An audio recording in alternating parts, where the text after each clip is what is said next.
tal? Muy buenas noches, bienvenidos acá a las 8:45, arrancamos ya el segmento de las entrevistas y el análisis. Vamos a hablar esta noche acerca de dos temas a propósito de la jornada comercial en Brasil el pasado fin de semana con el triunfo de Luis Ignacio Lula da Silva, que es lo que está pasando en la región y las elecciones que hemos visto en los últimos meses, y también vamos a hablar acerca de los plazos para la elección del próximo Contralor General de Cuentas de la Nación. Son los dos temas que vamos a abordar esta noche. Saludamos también, como siempre, a Marinés Rivera, que se encuentra acá en el estudio con nosotros. ¿Cómo te va? Bien, Mario, qué gusto estar contigo en las 8:45, acercándonos, bueno, ya lo hablábamos antes de entrar al aire, al final del año, bueno, arrancando, esto es el primer análisis del mes de noviembre también, después de haber comido fiambre. Espero que hayan gozado todos de ese delicioso platillo guatemalteco, pero qué gusto pues poder estar contigo abordando estos temas que sin duda alguna son de gran importancia.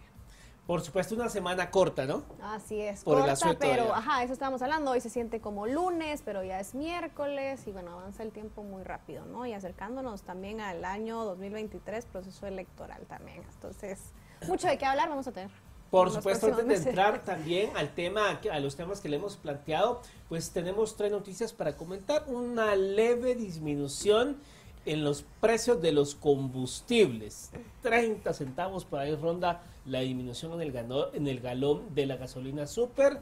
Y pues bueno, al final el tema de los precios del petróleo continúa pues a la alza en el mundo. Es un tema que pues bueno, ya lo hemos visto recurrentemente, así que estos precios que se están dando, sobre todo en la región central del país, pues al final no significa mayor respiro al bolsillo de los guatemaltecos, ¿no? Así es, Mario, y sobre todo considerando, bueno, que venimos a vamos entrando a fechas en donde vamos a tener que gastar, ¿verdad? Generalmente diciembre es un mes en donde hay muchos gastos, vienen convivios, viene la compra de regalos también, algunos que compran regalos de Navidad. Entonces realmente, como dices, no considero que pues esta disminución leve en el precio del petróleo pues vaya a ayudar un poco a la bolsa de los guatemaltecos, ¿no? Pero bueno, algo es algo. Algo es algo, sí, es algo de ahorro. Bueno, entramos de lleno al primer tema de la noche. ¿Qué está pasando en América Latina a propósito de las elecciones en Brasil? Y es que repite Luis Ignacio Lula da Silva en una elección bastante cerrada, bastante reñida. Hoy por la tarde-noche ya finalmente Jair Bolsonaro ha llamado a sus simpatizantes a aceptar los resultados. Ha dicho en un video que ha circulado en sus redes sociales que así es el juego de la democracia y llama a sus simpatizantes a volver a sus casas luego de 3 días de manifestaciones y protestas. Hay digamos, un tema de polarización regional en donde algunos países votan por proyectos de izquierda, otros votan por proyectos de derecha, pero al final la situación para la gran mayoría de la región sigue siendo la misma: pobreza, inseguridad, falta de empleo, en fin. Vamos a hablar acerca de lo que está pasando en la región. Tenemos dos invitados, a Roberto Wagner, analista en temas de geopolítica, y a Roderick Navarro.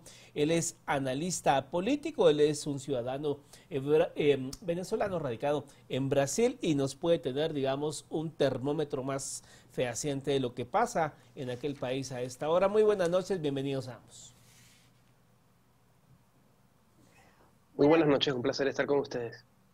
Buenas noches a ambos, qué gusto tenerlos con nosotros. Licenciado Navarro, quizás para arrancar con usted un poco del panorama de lo que se está viviendo pues ahora en Brasil, las primeras impresiones también de la victoria del presidente.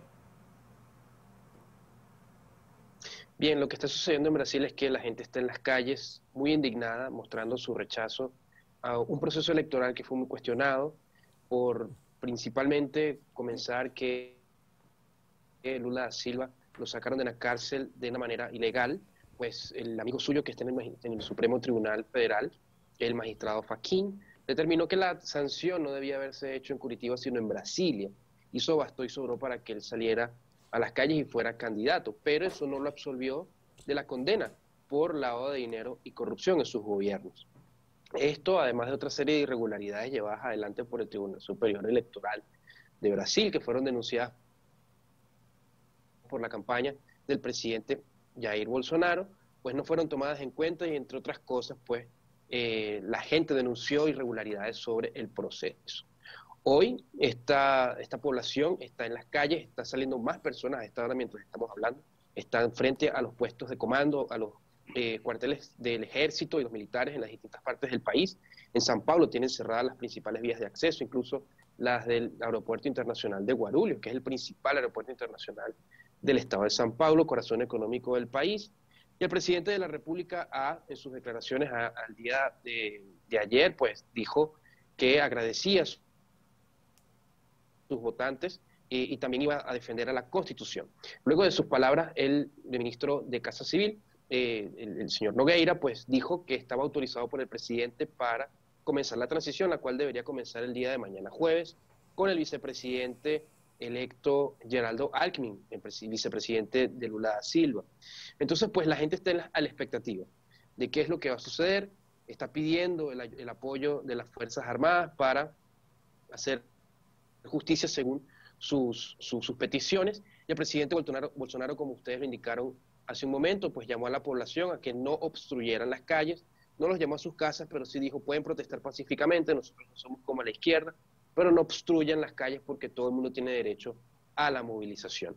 Hasta ahora esos son los acontecimientos que están ocurriendo en Brasil. Mañana es un nuevo día y esperamos pues ver cuáles serán los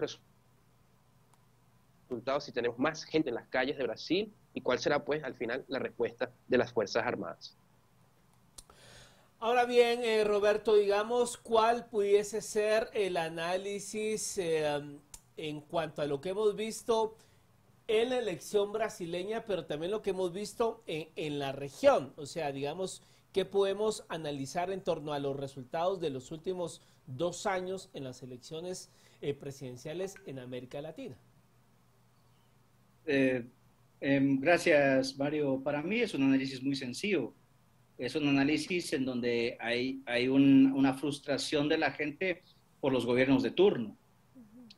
Si nosotros vemos y analizamos, por ejemplo, lo que ha sido la historia de América Latina en los últimos, desde principios del siglo, desde finales del siglo pasado, que es un tema que hemos hablado anteriormente, o sea, el hecho de que estemos viendo, y quiero quitar en este momento, a ver, o sea, cómo va a suceder, cómo se va a desarrollar el tema con Brasil y el hecho de que tantos países, por ejemplo, estén votando por gobiernos de izquierda, pero no es una situación como la que se dio en un momento dado, cuando, por ejemplo, un Hugo Chávez viene y logra alinear a un montón de gobiernos de izquierda en la región, bajo la bandera del socialismo del siglo XXI. Hoy vemos una región que se puede pintar más de gobiernos de izquierda, pero que tienen sus matices.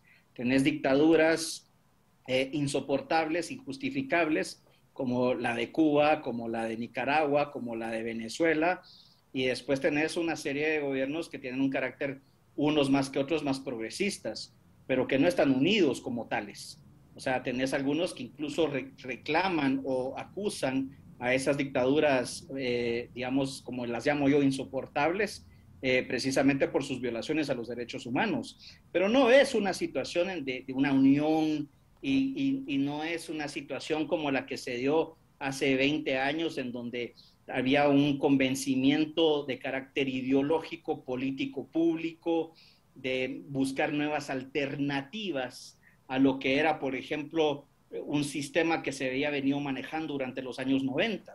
Hoy lo que estás viendo es un rechazo a los gobiernos de turno, que hasta hace muy poco eran prácticamente la mayoría todos de derecha, y también ves cómo le pasa la factura a muchísimos gobiernos, tanto de izquierda como de derecha, lo que fue el tema de la pandemia y lo que es la crisis económica.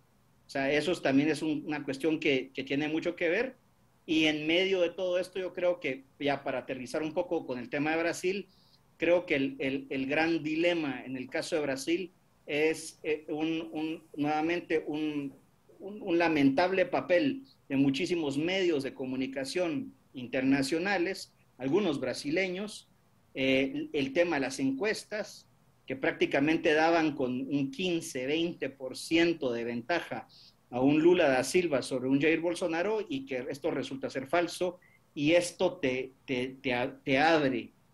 abre lógicamente digamos, una duda, la sospecha de cómo es que se llevó a cabo todo este proceso, ¿no? Que es una cuestión que no deja de, que es una sombra que se encuentra también en otros procesos electorales en otras partes de América Latina. Licenciado Navarro, y justo pues en torno a lo que ya mencionaba el licenciado Wagner, desde su punto de vista, su análisis desde allá, digamos, ¿qué nos dice esta victoria de Lula sobre la política en la región desde su punto de vista? Digamos, ¿cómo interpretar esta victoria frente a la gestión que venía de Bolsonaro en Brasil?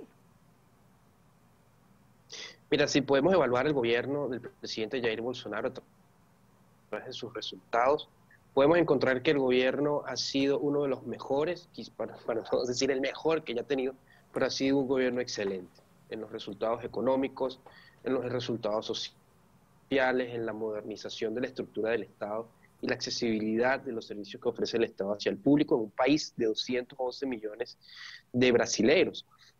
También la economía de Brasil es ahorita tiene los mejores números de todo el continente americano, incluso mejores proyecciones que la economía de los Estados Unidos.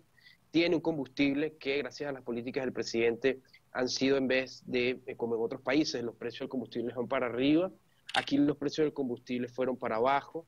Tenemos 4 meses de deflación, las mejores proyecciones económicas, la cuenta de energía va para abajo, es decir, la pandemia parece que no pasó por aquí en el impacto económico que en comparación con Europa, los Estados Unidos y otros países de Occidente ha tenido. Ahora bien, Roberto mencionó algo que tiene mucho que ver con el resultado y es la participación de los medios de comunicación, los grandes medios de comunicación tradicionales de acá de Brasil. Son realmente opositores al gobierno del presidente Jair Bolsonaro, realmente, pero militantes.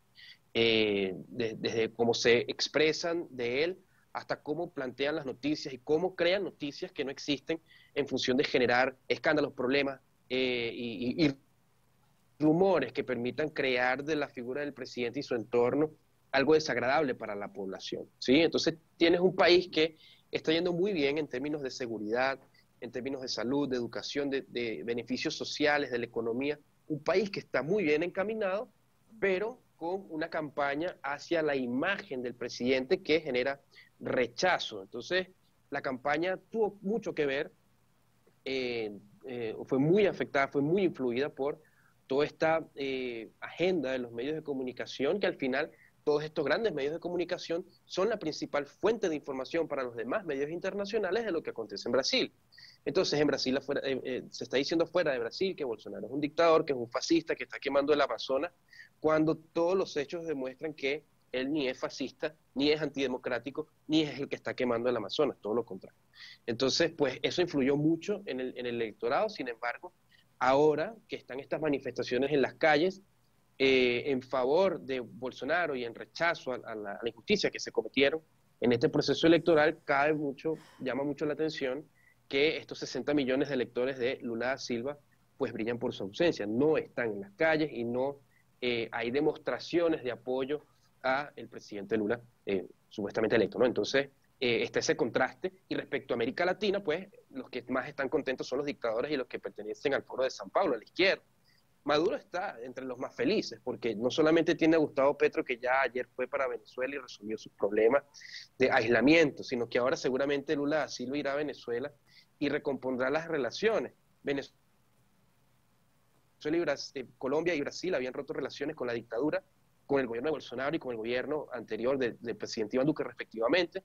El gobierno de Iván Duque es el que lleva adelante la investigación en la Corte Interamericana, y el gobierno de Bolsonaro junto con el gobierno del presidente Trump llevan adelante toda esta alianza de países para reconocer el gobierno interino. Entonces, el Foro de San Pablo toma aire otra vez con este resultado, que hasta el momento hay un proceso de transición, de traspaso de poder, pero como les dije al principio, habrá que esperar en las próximas semanas cuál es el resultado de estas movilizaciones del pueblo brasileño, que está muy determinado a rechazar este proceso, y veremos pues también cuál será la reacción de las Fuerzas Armadas, y seguramente esto va a incidir en lo que va a ser la dinámica política del resto de la región. Ahora bien, Roberto, digamos, si uno ve la configuración de los gobiernos en América Latina al 2022, digamos, dista mucho de esa configuración o ese eje que se formó a inicios del siglo XXI con el denominado socialismo del siglo XXI encabezado por el presidente Chávez. Y te lo menciono por la siguiente razón. Digamos, Chile con Gabriel Boric condena a Venezuela y a Nicaragua. Digamos, es una izquierda que dice, yo con ellos no voy.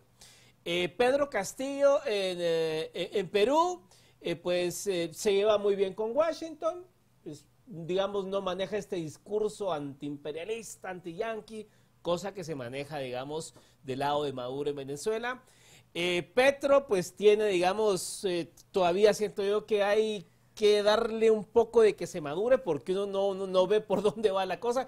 A ver, pero entonces, digamos, toda esta izquierda latinoamericana al final no la podemos meter en un mismo canasto como, digamos, sí hablábamos de los Kirchner, de Correa, de Evo, de Chávez, o sea, era un todo eje que iban, aquí vamos todos. ¿Cómo entender en medio de esta variedad de izquierdas que tenemos el triunfo de Lula, que hay que decirlo también? Se entendió muy bien con Washington y con Caracas cuando fue presidente a inicios del siglo XXI. Sí, bueno, lo pongo de dos formas. Uno, o sea, el sistema liberal internacional, o sea, la sensación de la integración regional, que dicho sea de paso era uno de los pilares del socialismo del siglo XXI, ya no existe hoy. Entonces, en efecto, tenemos un montón de gobiernos de izquierda en América Latina, pero cada uno es diferente del otro y se preocupan más por lo interno que por lo regional. Gabriel Boric no tuvo luna de miel. Gabriel Boric está en una aprobación por los suelos. O sea, no ha cumplido un año de gobierno y los chilenos ya no lo quieren. Pedro Castillo y Perú, no importa si hubiera quedado Pedro Castillo o Keiko Fujimori, Perú es un desastre político. Es un desastre político. Que Washington no venga ya nada malo es porque saben que es un desastre político. Gustavo Petro, pues, como bien decías, es un signo de interrogación. Y a ver, Lula en su momento, que buscaba ser el gran líder cuando fue, digamos, cuando fue presidente por primera vez, hace ya más de 13 años en Brasil, quería ser el gran líder de esa integración latinoamericana y fue Chávez el que lo hizo pedazos, ¿no? Chávez fue el que se convirtió en el gran líder de la región. Recordemos el proyecto de Lula de promover el etanol como una alternativa al petróleo y Chávez lo destruyó. Entonces, después de eso no quedan liderazgos. Y ahora tenés un Lula que si todo, digamos que el proceso que de una forma muy, hay que reconocerlo de una forma muy seria, Jair Bolsonaro ha reconocido que se dé el proceso de transición y como bien decía Roderick, que se respete este proceso y a ver qué pasa, pero Lula tiene que enfrentar un gobierno que no puede hacer lo mismo que hizo la vez pasada, con una oposición muy fuerte y esperemos nuevamente, crucemos dedos para todos los brasileños, que no recurra otra vez a cuestiones de corrupción, que cuando tenés coaliciones tan frágiles, eso es lo que usualmente, tristemente, los gobiernos de Latinoamérica suelen hacer y pues ya conocemos todo el gran caso de Odebrecht y Lavallato en Brasil, que es el caso más grande de corrupción en Latinoamérica y yo me atrevería a decir tal vez en el mundo en los últimos 20 años. Entonces, son gobiernos diferentes, pero que al final del día están acarreando agua a su propio molino. Yo no veo ninguno de estos gobiernos, ni a Andrés Manuel López Obrador, ni a Gustavo Petro, ni a un Lula da Silva, ni a un Gabriel Boric, muchísimo menos un Pedro Castillo, y muchísimo menos a un Alberto Fernández, tratando de consolidar un proyecto regional. No va a pasar, no existe eso. No tienen capacidad y no tienen liderazgo para hacerlo. Entonces yo creo que es una diferencia muy fuerte y creo que nuevamente estos votos representan más un rechazo de la ciudadanía a ciertas situaciones, a las facturas que pasa la pandemia y a la crisis económica internacional. La gente vota con el bolsillo al final del día. Y ese va a ser otro gran reto de todos estos gobiernos que al final del día, como lo han dicho muchos analistas, la izquierda sigue olvidando de que tiene que seguir criando a la gallina que pone los huevos de oro y no matando. Ahora, Roderick, hablando un poco, bueno, respecto a este impacto que va a tener la derrota de Bolsonaro en la política regional que ya hemos estado analizando, digamos, ya pues parece ser un viraje a la izquierda, una realidad en la región, y esto lo sumo a una pregunta que nos hacían también en redes sociales, Felipe, que decía cómo afectarán estos resultados a la región latinoamericana en general. Pues bien, fíjate que ¿cuál es el impacto, ¿no? Me gustaría secundar lo que estaba diciendo Roberto, era en esa misma línea. Hoy tenemos un Lula que no es el mismo que en los primeros dos gobiernos, comenzando porque es un señor que ya tiene 77 años, ¿sí? Y en esta campaña llama mucho la atención que fue cada vez más fuerte la radicalización de su discurso y su planteamiento de gobierno. Y todos los aliados que lo acompañan, fuera de Geraldo Alckmin, que se muestra como el liberal de la coalición, pero ya todos han dicho que este va a ser un gobierno más radical hacia la izquierda, lo han manifestado perfectamente. Ahora, ¿cómo esto tiene un impacto? Fíjate, el gobierno de los Estados Unidos con el presidente Trump y el gobierno del presidente Bolsonaro en Brasil, pues llevan adelante una pauta común, que era Dios, patria, familia y libertad, ¿sí? Básicamente. Entonces, esto quiere decir que había una agenda contra toda esta agenda cultural que el progresismo llevaba adelante y que ahorita se encuentra mucho más radical en los Estados Unidos desde el Partido Demócrata. El Partido Demócrata ahora es pro aborto, mientras que los republicanos no son, son pro vida, ¿no? Más bien son pro vida. Y aquí el presidente Bolsonaro es un gobierno pro vida, que dio muchas ventajas, mucho apoyo a este tipo de posturas políticas, ayudó mucho a las iglesias, ayudó mucho a las ONGs que trabajan con mujeres, con familias, reforzó los valores familiares, mientras que la izquierda está atacando a las iglesias, está atacando a la religión. Mira lo que está pasando, por ejemplo, en Nicaragua, que es desproporcionado. Pues, y el presidente, el dictador de Nicaragua es amigo de Lula, ¿no? Entonces este tipo de cosas van, por lo menos en el discurso político de Brasil, van a bajar el volumen, cuando Bolsonaro los tenía muy en boga, rechazaba, era un presidente que rechazaba lo que estaba haciendo el dictador de Nicaragua con los sacerdotes, con las hermanitas de la caridad de la hermana Teresa de Calcuta, Madre Teresa de Calcuta. Entonces, vamos a perder un presidente como ya lo perdimos en Estados Unidos, si Lula toma el poder, si la transición acontece, si hay un traspaso del poder, como estamos viendo que hasta ahora va a ocurrir, pues vamos a perder lamentablemente un presidente que defiende estos valores y que defiende también la libertad económica, el liberalismo económico, que su pauta ha sido de las más exitosas. Y como decía Roberto, Lula va a tener un Congreso que no las va a tener muy fácil. En sus primeros dos gobiernos tuvo este esquema de corrupción que se llamaba el mensalão, o mensualidad, si se le puede decir en español, que era que el Partido de los Trabajadores pagaba una mensualidad de mucho dinero a los diputados y de esa forma conseguía pasar las pautas de su gobierno o las que él quería con otros partidos que no eran del PT, ¿no? Entonces, esto lo denuncia Roberto Jefferson del partido PTB, que hoy precisamente se encuentra como preso político de este Supremo Tribunal Federal por delitos de opinión, ¿no? Que es el mismo Supremo Tribunal Federal que libera a Lula de su condena. Entonces, pues allí vemos que la va a tener un poco difícil. Vamos a ver, el partido de Bolsonaro consiguió 99 diputados federales, que no es poco, es una de las mayores bancadas en la historia de Brasil, en el Parlamento. Tiene 513 diputados federales y junto a los otros partidos que formaron a la coalición parece que pueden hacerle frente a este radicalismo que está llevando adelante Lula da Silva. Y con eso, entonces van a tener un Brasil muy diferente de los primeros dos gobiernos de Lula, que estaba con Chávez en ese momento, que el principal trabajo de ellos era el financiamiento de los grupos de izquierda en la región, ¿sí? No vamos a ver de nuevo a una Odebrecht, ¿no?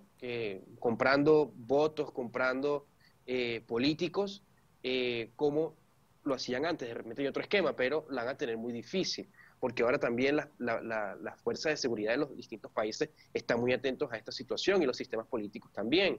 Tenemos una derecha también más consciente de este tipo de situación, que ha aprendido con el tiempo.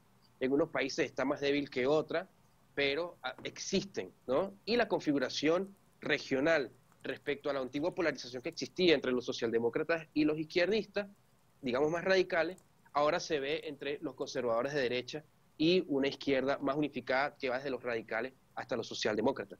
Yo creo que esto es lo que va a quedar de aquí en adelante, por lo menos en Brasil, será esa polarización porque toda la izquierda está unida acá y ya estamos en una nueva época, una nueva era, que seguramente el presidente Bolsonaro, siendo o no presidente, va a tener un papel importante, junto con otros liderazgos que han nacido bajo esa onda de la derecha conservadora aquí en el Brasil, y que va a tener su repercusión, estoy seguro, en otros fenómenos políticos de la región, como por ejemplo Argentina con Javier Milei, para decirle uno de tantos. Bueno, se nos acorta el tiempo. Roberto, tus conclusiones en cuanto a, digamos, cómo hay que ver ya el 2023, que está a la vuelta de la esquina, ya lo mencionaba nuestro otro entrevistado. 2023 se viene Argentina, en donde las últimas encuestas, quizá el último mes y medio, 2 meses, pues marcan, digamos, que al día de hoy la preferencia electoral está bastante cerrada entre Javier Milei y pues si se decide finalmente Cristina ser la abanderada del peronismo. Está muy cerrada la preferencia electoral. Argentina 2023, Guatemala 2023, aquí no sabemos realmente como por dónde va la cosa, pero digamos, al final, esa ola continental de esa polarización, ¿se podrá ver acá?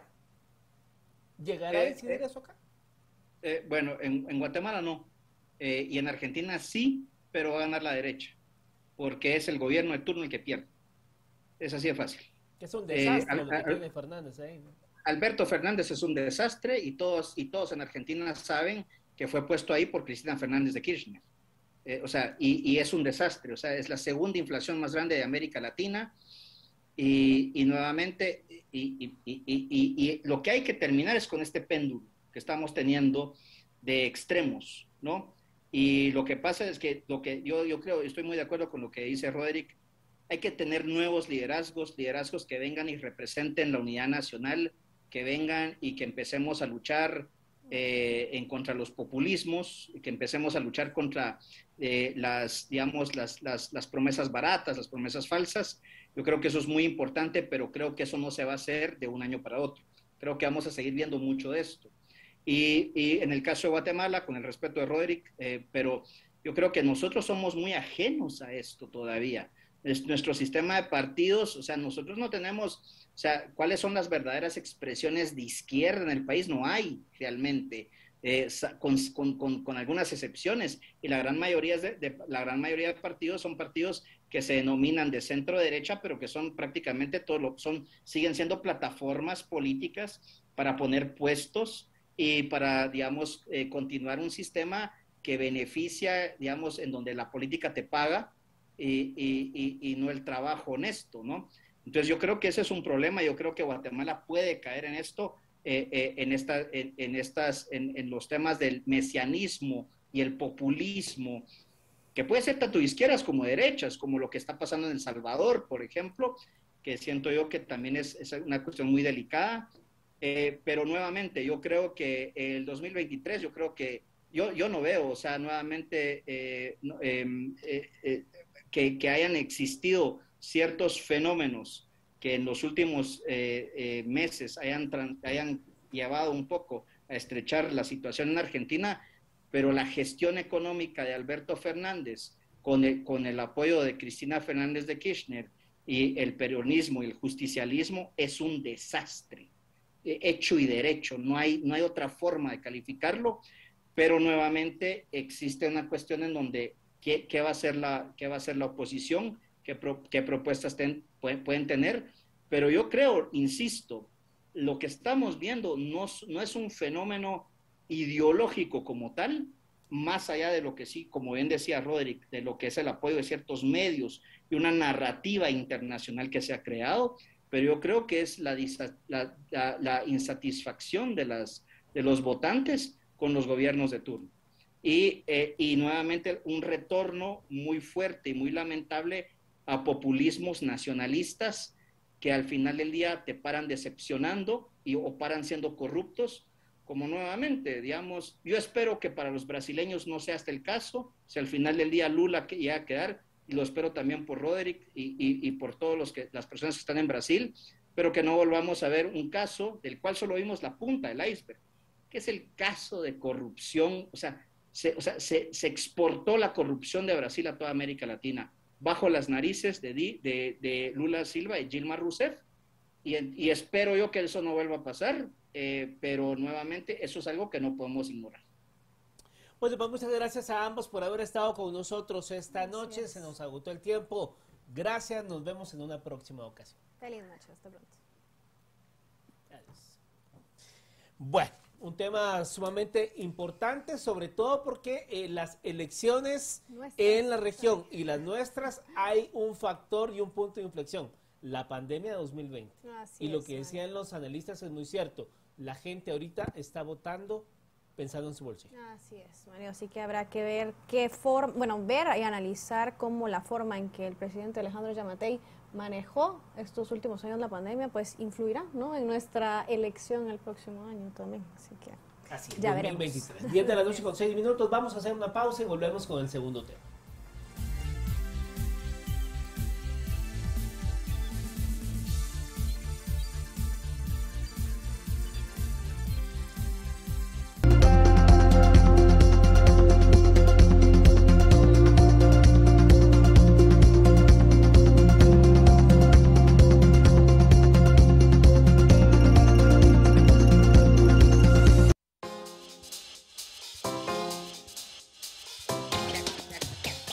¿Qué tal, amigos de Canal Antigua? Les saluda el chef Jorge Herrera y vean la receta tan deliciosa que vamos a cocinar en nuestro próximo programa. Unas milanesas al estilo napolitano, que esto va a quedar para chuparse los dedos.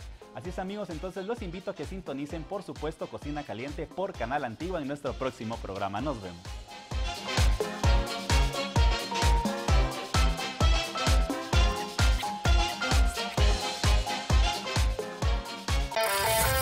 Una nueva cara, con la información completa del mundo deportivo. Un equipo renovado. Expertos en deporte. Una nueva versión. Josué Figueroa, Edson Aldana y Carlos Paredes. Dueños del balón. Lunes a viernes, 6 de la tarde. Conéctate las 24 horas del día con Dios. Prédicas, conciertos, películas, testimonios, entrevistas, contenido para niños y más. Conectados con Dios, un canal con propósito.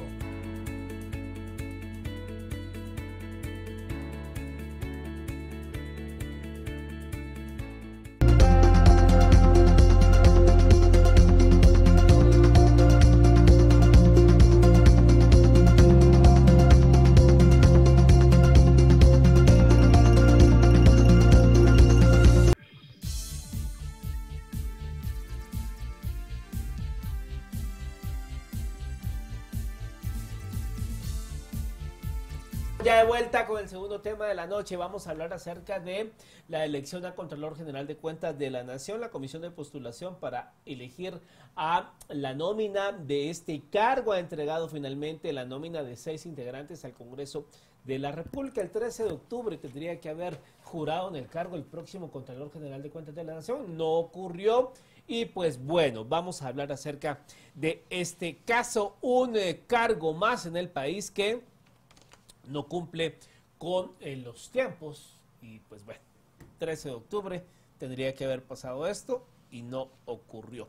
Nos enlazamos con Arkel Benítez, abogado constitucionalista, y también con Conrado Reyes, doctor en Derecho. A los dos, bienvenidos, muy buenas noches, ¿qué tal? Gracias, buenas noches. Buenas noches. Buenas noches a ambos, qué gusto tenerlos aquí con nosotros. Doctor Reyes, arrancando con usted, bueno, su evaluación y análisis del proceso hasta ahora, digamos, hablando un poco, ya Mario adelantaba del retraso que hay, pero en el proceso, ¿verdad?, de comisiones de postulación que venimos, ¿cómo evalúa usted el proceso? ¿Se ha llevado conforme a las reglas, a las leyes establecidas? ¿Cuál es el análisis en torno a esto? Pues gracias, buenas noches. La verdad es que lamentablemente ha habido poca información y poca cobertura de esta comisión de postulación.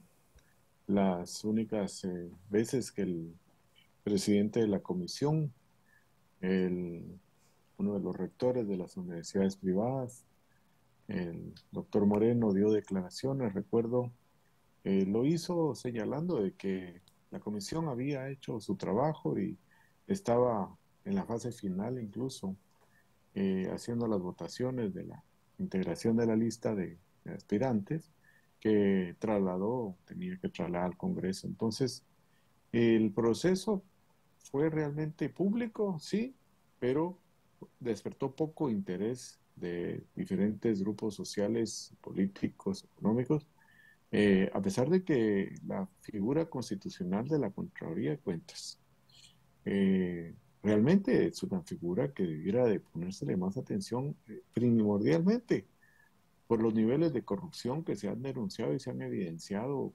en municipalidades, en entidades descentralizadas, en toda una serie de entidades, incluso cabe mencionar las anomalías y ahora lo que ha trascendido de los millones que se pagan en el Comité Olímpico Internacional para entrenadores, etcétera, y que igualmente, aunque hayan fondos provenientes del COI, del Comité Olímpico Internacional, hay una infraestructura nacional dentro de lo que es la Confederación Deportiva Autónoma de Guatemala y demás instancias deportivas, porque son las federaciones de deporte, por ejemplo, las que en su momento integran las asambleas para elegir esta clase de comités. Entonces, la Contraloría de Cuentas ha dejado de cumplir funciones trascendentales en la fiscalización, que es realmente la labor para la cual constitucionalmente se creó la institución y se le dio esa categoría constitucional en 1985 para que ningún gobierno o ninguna autoridad de elección popular pues pudiera o tuviera una preeminencia o una jerarquía superior a la del Contralor o al cargo desempeñado por un auditor específicamente que fuera electo por el Congreso de la República en mayoría absoluta, si bien es cierto, como dice el artículo 233, pero que al final de cuentas son 4 años para ese cargo y que representa el primer valladar del guatemalteco, de la sociedad en general, para fiscalizar y controlar la dilapidación y realmente la ejecución del presupuesto, el gasto de los guatemaltecos derivado recolectado por la SAT mediante el pago de nuestros impuestos, pero que a pesar de que se ha denunciado, se ha evidenciado diferentes anomalías, diferentes hechos que riñen realmente y que chocan al guatemalteco en la sociedad en general, de cómo se dilapidan los recursos del Estado, el guatemalteco le ha puesto poca atención a los procesos de elección de Contralor de Cuentas y eso lo que viene a resultar es en un debilitamiento de la persona que ocupa el cargo. ¿Por qué? Porque las personas que han ocupado ese cargo sienten compromiso de no fiscalizar, denunciar e impedir la dilapidación del gasto público, pero es un compromiso político, no tienen un compromiso de cara al mandato constitucional de evitar y ser realmente un garante de que el gasto público se ejecute y se realice en una forma más que transparente, adecuada. Porque... Ahora bien, doctor Arque Benítez, digamos, esta elección que tendría que haber tomado posesión el 13 de octubre el nuevo Contralor, digamos, estamos también ante una elección no menuda, porque será el Contralor que salga de este proceso el que tendrá que desempeñar su rol en el proceso electoral 2023. Y ya algunas voces comienzan ya a alertar de que ojalá no se utilice la Contraloría General de Cuentas para bloquear candidaturas y lo que ya todos sabemos que ha pasado muchas veces, que entregan algunos finiquitos, a unos no se los dan, en fin. ¿Por qué este proceso es tan importante? Buenas noches, Mario, buenas noches, Marinés, buenas noches, doctor Conrado.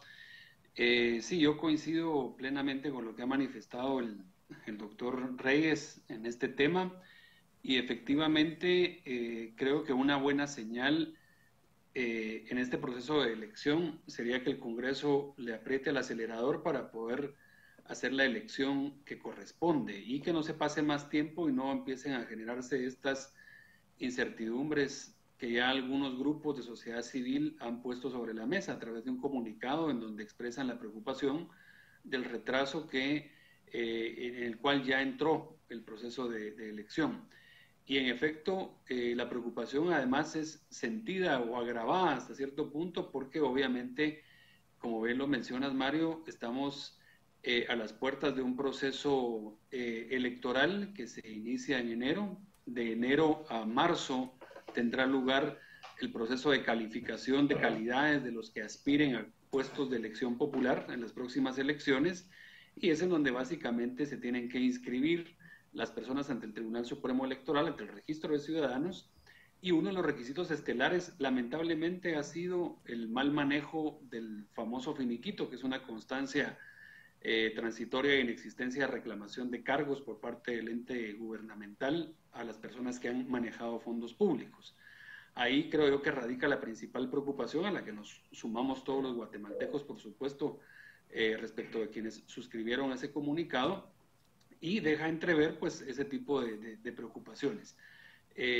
Lejos de todos los temas que están sobre la mesa, que ya los explicó muy bien el doctor Reyes, este sería el principal problema inmediato que genera el hecho de que hoy por hoy no haya una certeza del momento en que se va a elegir, pero confiamos que el Congreso de la República asuma el compromiso. Ya tuvimos un antecedente que ha sido muy negativo para la certeza jurídica del país, que es el problema de la elección de cortes. Y no podemos nosotros permitir, los guatemaltecos, de que esto se vuelva costumbre dentro de la administración pública, dentro del Estado, especialmente para entidades que vienen a jugar un rol trascendental en términos del contrapeso que hace la Contraloría General de Cuentas a la función pública desde el punto de vista de la calidad del gasto, de la inversión pública, de todo lo que tiene que ver con los intereses hacendarios del Estado, de entidades de gobierno directamente, el Ejecutivo, pero también, como bien lo mencionaba el doctor Reyes, de entidades incluso autónomas que muchas veces se caracterizan por creer que no son fiscalizables y que no son auditables, y por el contrario, es ahí donde hay que inyectarle toda la energía también. Están los municipios, las municipalidades, y creo que el principal desafío, Mario, del próximo Contralor, además de encarar un proceso electoral que va a ser complejo, porque ya el 2019 fue un proceso bastante complejo en términos de lo que algunos estrategas políticos llaman el lawfare, ¿verdad?, la guerra jurídica. Yo creo que el gran reto del próximo Contralor va a ser poder llegar a las entrañas de la corrupción, de la lucha contra la corrupción, de identificar las malas prácticas que históricamente han habido dentro de la administración pública, porque esto no es de este gobierno, es de todos los gobiernos, de muchos gobiernos que han pasado, en donde se requiere que haya una fiscalización férrea, y muy especialmente, Mario, en esa democracia de proximidad en donde los guatemaltecos acuden a la prestación inmediata de servicios, que son las municipalidades. Hay mucho que hacer en la corrupción de las municipalidades, que lamentablemente no nos damos cuenta porque obviamente no acaparan las primeras páginas de la prensa, pero ahí empieza la corrupción en esas municipalidades, en el poder local, y deben ser fiscalizadas. Yo creo que ese es uno de los grandes retos que va a tener el próximo Contralor. Doctor Reyes, bueno, como ya lo mencionaba el doctor Benítez, ahorita lo que corresponde es que el Congreso de la República pues asuma ese compromiso de poder elegir al siguiente Contralor. Sin embargo, pues ¿cómo evalúa usted ahí la situación en el Congreso de la República? ¿Qué podemos esperar del mismo, ¿verdad? Viendo ya la lista que va de parte depurada de la Comisión de Postulación, y sobre todo, pues considerando lo que ya planteaba Mario, que nos estamos enfrentando a lo que viene, que es un proceso electoral 2023, en donde pues probablemente alguno de esos diputados, quién sabe, se reelija en las siguientes elecciones. Y gracias, Marinet. La verdad es que el Contralor que asuma el cargo, yo consideraría que este Congreso va a tratar de elegir a una persona que tenga poca vinculación política con alguno de los partidos que podrían enfrentar una segunda vuelta electoral a la presidencia. ¿Por qué menciono esto? Porque realmente los partidos políticos ahorita en el Congreso que pueden llevar a una mayoría absoluta para elegir al Contralor requieren y necesitan de varios partidos pequeños representados en el Congreso. Y eso les va a ser complicado, difícil, los 80 votos que se requerirían para lograr tener un Contralor afín, como dicen algunos columnistas y generadores de opinión, afín al partido de gobierno o a las otras corrientes políticas que están en la misma línea en el Congreso votando en las últimas elecciones, como es, por ejemplo, la próxima aprobación del presupuesto nacional, o ya fue la elección de la reelección de la Junta Directiva en alguna medida para el último año del Congreso. Entonces, hay un grupo, diría yo, que mayoritariamente va a buscar que sea un profesional menos proclive a un vínculo determinado, específico, un antecedente directo con algún partido político, pero siempre, creo yo, van a tratar de buscar que haya algunas personas cercanas a este Contralor que puedan ellos realmente dirigir. Así se han manejado y se han electo Contralores desde tiempos memorables. Recuerdo, por ejemplo, en la época del licenciado Abadío, que es muy conocido la administración de aquella época en la Contraloría, el desastre de administración que se dio, y también de algún otro Contralor que incluso salió del cargo huyendo y se fue a refugiar a Nicaragua y posteriormente se entregó a la justicia en Guatemala. Que, por cierto, creo que ya falleció. Pero esos Contralores son los que se ha electo en el país en los últimos 25 años, diría yo. Y realmente es un cargo, insisto, en el cual los partidos políticos tratarán de buscar en esta elección, en esa nómina, al que más fácilmente puedan ellos convencer o influenciar para que, sí es cierto, pueda ser un obstáculo para contrincantes o eventuales candidaturas a la presidencia, a las alcaldías o a las diputaciones en el próximo periodo electoral, como también recordemos pasó en la elección que está próxima a terminar del actual Congreso, en donde incluso hay 2 o 3 diputadas que no tenían el finiquito y que fue una decisión de la Corte de Constitucionalidad anterior que ordenó que se les diera un finiquito para que pudieran asumir el cargo. Y al día de hoy han pasado 3 años en el ejercicio de ese cargo en el Congreso con una orden de la Corte de Constitucionalidad, porque realmente no han resuelto el manejo de fondos que tuvieron en el gobierno de Jimmy Morales y que se han dilapidado recursos y que nadie ha dado cuenta de los miles de millones de quetzales que se dilapidaron en la administración de esa diputada o esas diputadas. Entonces, hay mucha tela que cortar y esos hechos históricos sería bueno también que el guatemalteco los tenga presente y que los diputados también los tengan presentes, porque al final de cuentas le van a servir para tomar decisiones en esa votación. Ahora ya para finalizar, doctor Arkel Benítez, se nos agota el tiempo, pero digamos, la figura del Contralor, y hay que decirlo coloquialmente para el entendimiento de todos, es un funcionario que pasa de noche.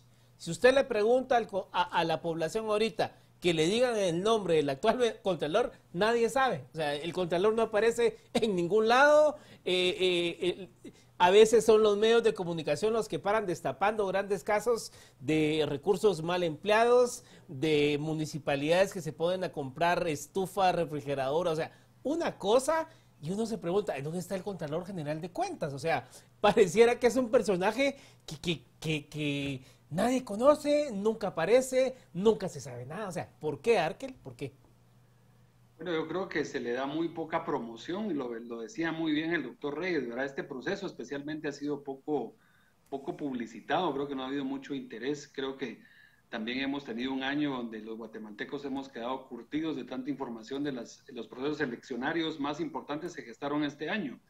El proceso fiscal general fue uno de los, probablemente el más complejo, el más desgastante, y creo que en ello radica un poco este tema. También hay que recordar algo, Mario, y es el hecho de que si comparamos Fiscalía con Contraloría, por ejemplo, y muy rápidamente son 2 entes de gran interés, digamos, importancia, pero con procesos muy diferentes, ¿verdad? Hay muchos temas que no llegan al Contralor General porque se quedan en la entrada, porque tampoco se han elaborado procedimientos disciplinarios y sancionatorios en contra de auditores que son corruptos, que son los que llegan a ver cómo extorsionan, que son extorsionistas en las alcaldías, en muchas instituciones del Estado. Entonces, por eso no llegan grandes casos de impacto, porque muchas veces ahí lo arreglan, obviamente al margen de la ley. Entonces, creo que hay que darle la vuelta a la institución. Deberíamos de estar pensando, por ejemplo, hoy, que hemos dicho tanto respecto a la fiscalía, queríamos un fiscal de carrera, hoy la tenemos, ahí está la señora, es fiscal de carrera, pero nunca hablamos de un contralor de carrera, porque no hemos logrado llegar a ese, sigue siendo una designación muy política. Obviamente son auditores, es gente que seguramente tiene su trayectoria, que son parte de un proceso de postulación, pero no hemos logrado llegar a ese nivel de discusión y lamentablemente pasan de noche, Mario, porque muchos de los temas se quedan arreglados ahí por corrupción en la entrada a través de auditores que son verdaderos extorsionistas. Yo diría son una clica, muchos de ellos pandilleros que tienen un título de auditor, que están ahí lamentablemente en la Contraloría General de Cuentas. Doctor Reyes, ya para finalizar, bueno, sus conclusiones, ¿cómo evalúa usted? ¿Se cumplirá? Bueno, ya se rompió un poco el plazo constitucional, pero sobre todo, ¿qué esperar si no se elige pronto Contralor General de Cuentas, doctor Reyes? Yo sí creo, Inés, que los medios de comunicación, especialmente los guatemaltecos en redes, debemos de hacer un poco más de presión para que el Congreso cumpla con el plazo en la medida de lo posible, a la brevedad, con no seguir extendiendo el plazo para elegir. ¿Por qué? Porque ya venció el 13 de octubre el plazo constitucional. No es posible que se siga alargando esa decisión. Y para eso incluso recuerdo que algunas instancias o algunas asociaciones o entidades de derecho público, asociaciones, colegios profesionales, incluso pueden accionar ante la Corte de Constitucionalidad para obligar al Congreso a sesionar y a tomar decisión al respecto. Ese es algo que en este caso, si el Congreso no elige, es un mecanismo que los guatemaltecos tenemos a la mano para obligar a los diputados a sentarse en el Congreso, a cumplir con su obligación constitucional y elegir al corto tiempo a la persona que desempeñe ese cargo, y esa persona tendrá que empezar a rendir cuentas también de cara a lo que ya dijimos. Bueno, pues muchas gracias a los dos por haber estado esta noche con nosotros hablando de este proceso para elegir Contralor General de Cuentas de la Nación. Muy buenas noches, hasta una próxima ocasión. Hasta pronto. Buenas noches. A la orden. Buenas noches. Bueno, yo veo bastante complicado el escenario que planteaban los analistas en cuanto a que el Congreso le tiene que meter el acelerador para elegir Contralor General de Cuentas, porque, digamos, si ya se dejó pasar el plazo constitucional, la verdad no nos perdamos mucho, pareciera que entonces no había la importancia de cumplir con ese plazo. Y ahorita, digamos, ya entramos en la lógica de la discusión del presupuesto. Exacto, hay que decirlo también, el país en noviembre ya entra en la lógica del mundial, ya entramos en la lógica de lo último del fin de año. Yo lo veo complicado, ojalá me esté equivocando. Sí, totalmente, María. Yo creo que una vez pasas esa barrera, no pasas ese plazo constitucional, pues ya no hay presión detrás justamente para cumplir los tiempos. Y como tú dices, viene un mes complicado con la aprobación del presupuesto, viene un mes ya que se empieza a calmar, ¿verdad? Aquí en Guatemala con las fiestas y todo lo que se viene adelante.